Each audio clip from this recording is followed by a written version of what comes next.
Hello everyone, welcome to teaching Pathshala. मैं हूं आपकी एजुकेटर ज्योति। आज हम बात करने वाले हैं आपके टाइफर एग्जाम से रिलेटेड एप्लीकेशन फॉर्म के बारे में, जो कि फिलहाल में रिलीज किया गया है। तो हम बात कर रहे हैं टाइफर जीएस के बारे में। और इसमें जो मास्टर के स्टूडेंट्स हैं, बीएससी के स्टूडेंट्स हैं, वो अप्लाई कर सकते हैं इन केस अगर आपका इंटरेस्ट आईपीएचडी में है या पीएचडी में है। ठीक है। तो आप सबसे पहले हम बात कर लेते हैं कुछ इंपॉर्टेंट डिटेल्स के बारे में, कुछ डेट्स के बारे में जो कि यहाँ पर मेंशन किए गए। तो आप देख सकते हैं जैसे कि यहाँ पर ऑनलाइन पोर्टल जो है वो 27 सितंबर 2025 से स्टार्ट हो चुका है। डेडलाइन रहने वाली है 12 अक्टूबर 2025 की। ठीक है। इसके अलावा रजिस्ट्रेशन का टाइमिंग वगैरह मेंशन कर दिया गया है। क्योंकि टाइफर एक एग्जाम है तो इसका हॉल टिकट जो है आपको मिड नवंबर 2025 तक देखने को मिल जाएगा। एग्जामिनेशन की डेट यहाँ पर 14 दिसंबर 2025 की दी गई है। और एक तरीके से बाकी जो डिटेल हम देख रहे हैं शिफ्ट के बारे में, तो मॉर्निंग सेशन का एग्जाम होगा जिससे मेनली फिजिक्स, केमिस्ट्री और कंप्यूटर साइंस लर्निंग होगा। और अगर हम बात करें MSc wild life biology and conservation, तो ये इस फील्ड में आप अप्लाई कर सकते हैं। Apart from this afternoon session में जो बायोलॉजी का एग्जाम होगा टाइफर का, जिसको हम जेजी बिल्स भी कहते हैं। ठीक है। तो ये जो है आफ्टरनून सेशन में होगा 2 बजे से लेकर 5 बजे तक। और अगर आप MSc wild life biology and conservation में अप्लाई करने वाले हैं तो आपका एग्जाम मॉर्निंग सेशन में होगा 9 बजे से लेकर 11 बजे तक। ठीक है। इसके अलावा यहाँ पे इन्होंने एग्जामिनेशन सिटी भी दिया है, तो आप देख सकते हैं कि आपका एग्जैक्ट लोकेशन या वेन्यू यहाँ पर दिया है या नहीं दिया है। एंड उसी के अकॉर्डिंग जो है आप फॉर्म में इसको भर सकते हैं। लगभग सारे ही स्टेट की बात जो है यहाँ पे की गई है। अब यहाँ पे दो ऑप्शन आपको मिल रहा है, that is poster and employment news. तो हम अगर पोस्टर पे क्लिक करते हैं तो यहाँ पे आपको देखने को मिल जाएगा दैट इज कैंपस वगैरह, साथ ही साथ जो पार्टिसिपेटिंग इंस्टीट्यूट है उसके बारे में भी आपको यहाँ पे जानने को मिल जाएगा। तो अगर हम बात करते हैं तो यहाँ पे पीएचडी जो है साइंस एजुकेशन में प्रोवाइड किया जा रहा है। और एमएससी जो है wild life biology and conservation में एक तरीके से प्रोवाइड किया जा रहा है। PhD and integrated MS PhD program भी बायोलॉजी फील्ड में प्रोवाइड किया जा रहा है। अपार्ट फ्रॉम दिस, अगर आप मैथमेटिक्स के स्टूडेंट हैं या फिर फिजिक्स के स्टूडेंट हैं, केमिस्ट्री के स्टूडेंट हैं, कंप्यूटर साइंस हो गया, डेटा साइंस हो गया, तो आप लोग के लिए भी यहाँ पे प्रोग्राम दिया गया है। वो आप लोग जो है अपने एंड से भी गो थ्रू कर सकते हैं। ठीक है। इसके अलावा अगर आपके पास मान लीजिए सीएसआर क्लियर है, गेट क्लियर है, तो भी कोई दिक्कत नहीं है, फिर भी आप अप्लाई कर सकते हैं। ऑल्दो अगर आपके पास कोई भी नेशनल लेवल एग्जाम क्लियर नहीं है, तो टाइफर जो एग्जाम है वो अपने आप में एक फेलोशिप प्रोवाइडिंग एग्जाम है। जो जो इंस्टीट्यूट टाइफर के स्कोर कार्ड को एक्सेप्ट करते हैं, उस इंस्टीट्यूट में अगर आप पीएचडी में एडमिशन लेते हैं तो आपको जो है प्रॉपर ढंग से फेलोशिप दी जाती है। चलिए, फेलोशिप की बात चली रही है तो हम फेलोशिप के बारे में जान लेते हैं। जैसे कि मान लीजिए अगर आप पीएचडी में एडमिशन लेते हैं तो इन दैट केस आपको जो फेलोशिप मिलेगी वो मंथली फेलोशिप होगी 37,000 प्लस एचआरए यहाँ पर मिलेगा। और आगे चल के ये मिलेगा आपको 2 साल के लिए। ठीक है। उसके बाद के 3 साल के लिए आपको 42,000 जो है आपको मिलने लगेगा जैसे आप एसआरएफ पे प्रमोट किए जाएंगे। आईपीएचडी जो कि एमएससी पीएचडी का कॉम्बिनेशन होता है, तो यहाँ पे आईपीएचडी में भी स्टूडेंट्स को 25,000 जो है स्टार्टिंग के फर्स्ट ईयर के लिए दिए जाएंगे।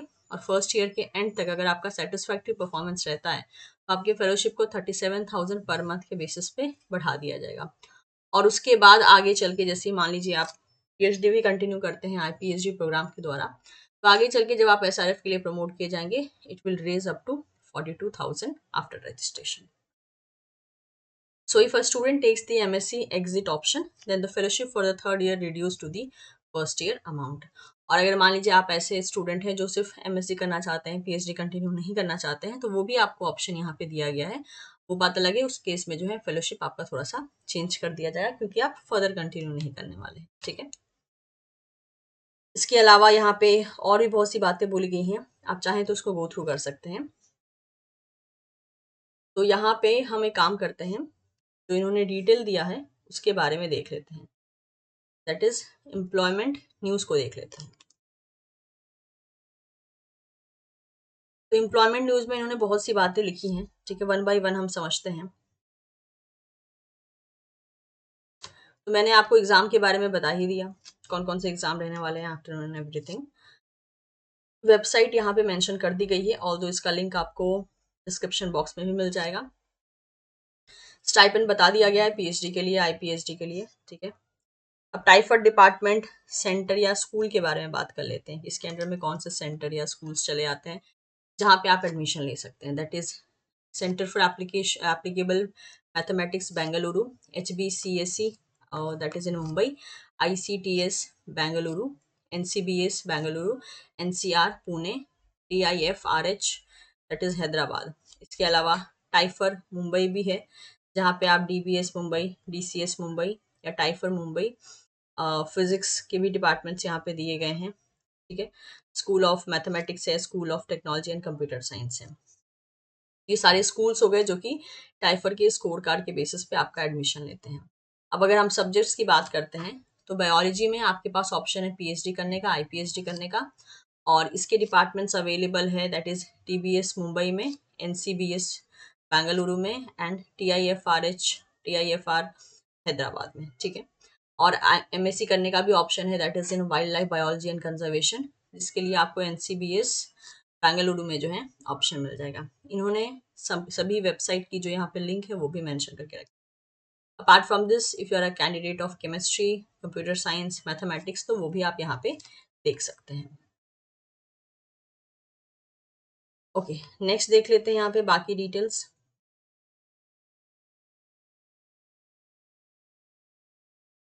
ओके, साइंस एजुकेशन में PhD करने का ऑप्शन है that is Homi Bhabha centre for science education Mumbai से। एलिजिबिलिटी क्राइटेरिया की बात करते हैं तो एलिजिबिलिटी क्राइटेरिया इन्होंने अलग से भी दे के रखा है, लेकिन यहाँ पे भी बता के रखा है कि जो IPhD के स्टूडेंट्स होंगे जिन्होंने सक्सेसफुली जो है अपना प्रोग्राम कंप्लीट कर लिया है और उनको MSc डिग्री मिल चुकी है in addition to the PhD, तो वो अप्लाई कर सकते हैं। IPhD students may choose to exit with a MSc degree if the subject board requirement are met। आप IPhD में अगर एडमिशन लेते हैं तो आप MSc के बाद भी चाहें तो इंस्टीट्यूट छोड़ सकते हैं MSc कंप्लीट होने के बाद। PhD कंप्लीट करना ना करना वो आपके ऊपर है। ठीक है, स्टूडेंट्स जिन्होंने 4 साल की UG डिग्री होल्ड की है और 75% से ज़्यादा एग्रीगेट लेकर आए हैं वो डायरेक्टली PhD के लिए एलिजिबल होंगे, उनको MSc का सर्टिफिकेट नहीं मिलेगा टाइफर की तरफ।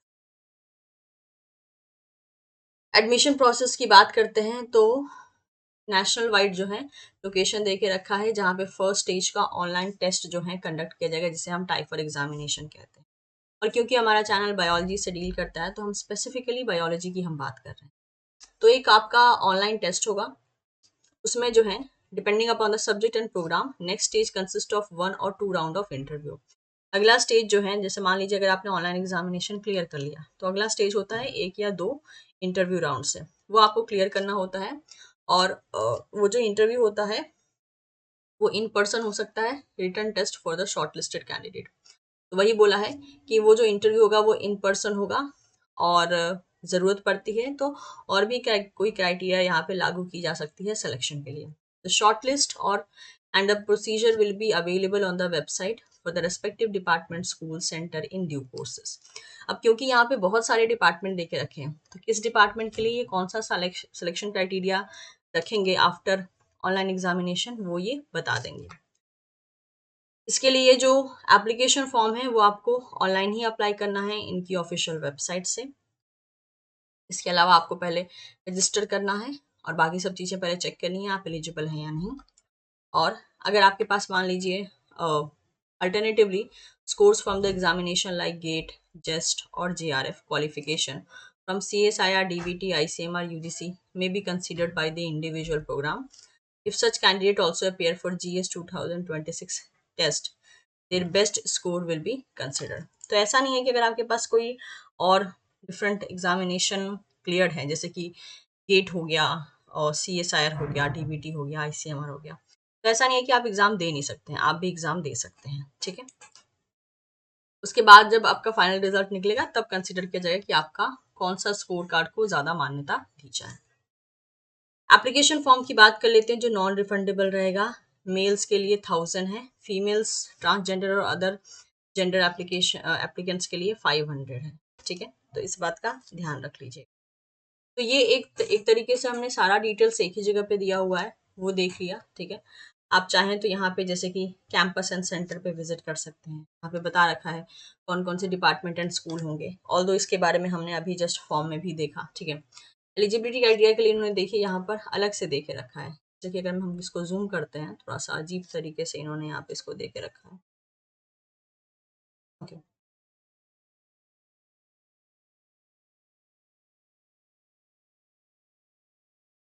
ये आप देख सकते हैं।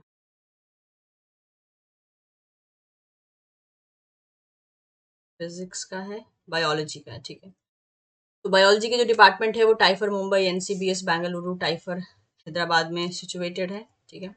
और आप इसमें बायोलॉजी जेजी बिल्स के लिए अप्लाई कर सकते हैं। यहाँ पे क्वालिफिकेशन में बता के रखा है कि कौन कौन से क्वालिफिकेशन के लिए एलिजिबिलिटी है, बाकी सारी डिटेल बता के रखी है। एलिजिबिलिटी फॉर पीएचडी बता के रखा है कि आपका मास्टर डिग्री हो बायोलॉजी में, फिजिक्स में, कंप्यूटर केमिस्ट्री में, कंप्यूटर साइंस में, मैथमेटिक्स में, या फिर आपके पास 5 ईयर की एमबीबीएस या बीडीएस डिग्री हो, या कोई प्रोफेशनल जो है मास्टर डिग्री हो, जैसे कि एम फार्मा या एम टेक, तो आप पीएचडी के लिए एलिजिबल हैं। आईपीएचडी के लिए बोला है आपके पास बैचलर होनी चाहिए बायोलॉजी में, फिजिक्स में, केमिस्ट्री में, कंप्यूटर साइंस, या फिर 4 ईयर की बैचलर डिग्री जैसे कि BTech, BSc, B pharma candidate with master in non biology subject में join IPhD if they wish to combine MSc and PhD. IPhD में आपको एमएससी और पीएचडी दोनों की डिग्री एक ही साथ मिल जाती है, ठीक है। तो ये सारा डिटेल यहाँ पे दे के रखा है। और इसके अलावा अगर आप वाइल्ड लाइफ कंजर्वेशन में इंटरेस्टेड होते हैं, तो ऐसे केस में भी जो है आप एलिजिबिलिटी बता के रखी है कि आपके पास, मतलब यहाँ पे तो एमएससी होगी ना, तो आपका बता के रखा है कि बैचलर डिग्री जो है किसी भी डिसिप्लिन में हो सकता है, 50% मार्क्स इन कोर सब्जेक्ट्स में, ठीक है। तो ये सारी डिटेल्स यहाँ पे दे के रखे हैं for the eligibility criteria. Fellowship की बात हमने कर ली, सिलेबस और एग्जाम के इंस्ट्रक्शन की बात कर लेते हैं। Let's click on biology section.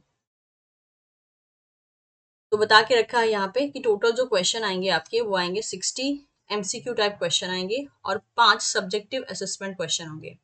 ये सब्जेक्टिव असेसमेंट क्वेश्चन पहले नहीं आते थे, लेकिन आई थिंक लास्ट ईयर से इसको इंट्रोड्यूस किया गया है। उस 5 में से आपको एनी 3 करना होगा सब्जेक्टिव असेसमेंट, यानी कि सब्जेक्टिव क्वेश्चन होंगे, उसको आपको आंसर देना होगा। और जो आप आंसर दोगे उसका वर्ड 200 लिमिट से बड़ा नहीं होना चाहिए, यानी कि टोटल 200 वर्ड में ही आपको आंसर देना है। Of the 5 subjective question candidate are required to answer only 3। Total time जो दिया जाएगा दोनों ही सेक्शन के लिए वो होगा 3 घंटे का। MCQ will be score to calculate JGEEBILS score. तो जो जेजी बिल्स यानी आपको क्वालिफाई किए हुए, यानी इसके लिए सिर्फ एमसीक्यू ही इवेल्युएट किया जाएगा। जो सब्जेक्टिव असेसमेंट है उसको मतलब आप फाइनल जो सिलेक्शन होगा उसके लिए नहीं लिया जाएगा, फर्दर स्क्रीनिंग के लिए उसको कंसिडर किया जा सकता है। तो जो टाइफर का आप एग्जाम दोगे उसमें जो आपका रिजल्ट निकलेगा उसमें ऐसे को नहीं लिया जाएगा, मतलब कि सब्जेक्टिव असेसमेंट को कंसिडर नहीं किया जाएगा। वो आगे के जो आपके राउंड होंगे क्वालिफिकेशन के या फिर स्क्रीनिंग के, उसमें उसको कंसिडर किया जा सकता है। तो जेजीबल स्कोर की बात करते हैं फॉर एमसीक्यू ओनली। तो एमसीक्यू वाला पोर्शन में जो है 4 सेक्शन आएगा, जिसको 2 सब सेक्शन में स्प्लिट किया गया है, ए एंड बी। जनरल से क्वेश्चन आया, जनरल एप्टीट्यूड टाइप क्वेश्चन होगा ए एंड बी सेक्शन का, फिजिक्स का ए एंड बी सेक्शन होगा, केमिस्ट्री का ए एंड बी सेक्शन होगा, बायोलॉजी का ए एंड बी सेक्शन होगा। मतलब आप बायोलॉजी के लिए फॉर्म भर रहे हैं फिर भी आपको केमिस्ट्री, फिजिक्स, बायोलॉजी और जनरल सेक्शन तीनों चारों मिलेंगे, चारों को आंसर करना होगा। There are 10 MCQ in section A. Section A में 10 क्वेश्चन होंगे और सेक्शन बी में 5 क्वेश्चन होंगे। करेक्ट आंसर अगर आप देते हो सेक्शन ए का तो आपको 1 मार्क्स मिलेगा और सेक्शन बी में 2 मार्क्स मिलेगा। Only MCQ will be score to calculate the eligible score. सिर्फ एमसीक्यू को ही कंसिडर किया जाएगा जेजीबल स्कोर को तरीके से निकालने के लिए। There will be negative marking for incorrect answer. If you choose not to answer those question will not be graded. तो नेगेटिव मार्किंग भी होगी अगर आप गलत करते हैं तो। All MCQ have only one correct option. सारे एमसीक्यू में जो भी आप एमसीक्यू अटेंड करोगे उसके कोई एक ही ऑप्शन सही होंगे, मल्टीपल ऑप्शन सही नहीं होंगे। इसके अलावा MCQ test the ability of a synthesis topic that have been learn during the typical science course during the higher school and during the undergrad. तो जो क्वेश्चन होंगे वो आपको हायर स्कूल लेवल के होंगे, मतलब हायर स्कूल लेवल के जो इन्फॉर्मेशन होते हैं वहां से एक स्टार्ट करके क्वेश्चन बनाया जाएगा, और अंडर ग्रेजुएट में जो आपने पढ़ा है वहां से क्वेश्चन बनाया जाएगा। इसका स्पेसिफिक सिलेबस कहीं अवेलेबल नहीं होता है। हाँ, इसके प्रीवियस ईयर क्वेश्चन अवेलेबल जरूर इनकी वेबसाइट पे, वो आप डाउनलोड करके चेक कर सकते हैं, ठीक है। सब्जेक्टिव असेसमेंट में बता दिया है यहाँ पे 200 मार्क्स का होगा, 5 क्वेश्चन आएंगे, एनी 3 करना होगा। बाकी आप यहाँ पे डिटेल में देख सकते हैं।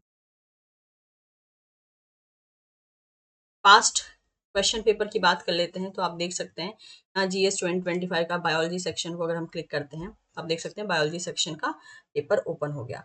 तो आप इन क्वेश्चंस को देखिए, आई थिंक 4-5 साल के क्वेश्चन पेपर यहाँ दिए हैं। तो उन क्वेश्चंस को आप देखेंगे तो आपको एक रफ आइडिया मिलेगा कि किस टाइप के क्वेश्चन आते हैं और आपको मतलब किस लेवल की तैयारी करनी है, क्योंकि इसका सिलेबस कोई अलग से जो है मेंशन नहीं है, क्योंकि सिलेबस एंड एग्जाम इंस्ट्रक्शन में तो इन्होंने सिर्फ और सिर्फ यहाँ पर दे के रखा है कि किस लेवल के क्वेश्चन पूछे जाएंगे। ठीक है, आई थिंक हमने मैक्सिमम चीज़ें यहाँ पे डील कर ली है। एप्लीकेशन फ़ी मैंने आपको बता दिया। बिगिन एप्लीकेशन में क्लिक करेंगे आप तो यहाँ पे जो है नया रजिस्ट्रेशन अगर आप करने वाले तो क्लिक हियर पे क्लिक कीजिए, आपके सामने जो है यहाँ पर फॉर्म भरने का सारा ऑप्शन चला आएगा, तो आप इसके साथ प्रोसीड कर सकते हैं। तो सब कुछ जो है इसी पर्टिकुलर पेज पे दे के रखा है। मैं इसका लिंक भी आपको डिस्क्रिप्शन बॉक्स में दे दूंगी, तो आपको एक रफ आइडिया मिल जाएगा। मॉक टेस्ट का भी लिंक यहाँ पे इन्होंने दे के रखा है, तो अगर आप मॉक टेस्ट देना चाहते हैं तो यहाँ से आप ट्राई कर सकते हैं। और तो I think we are already done.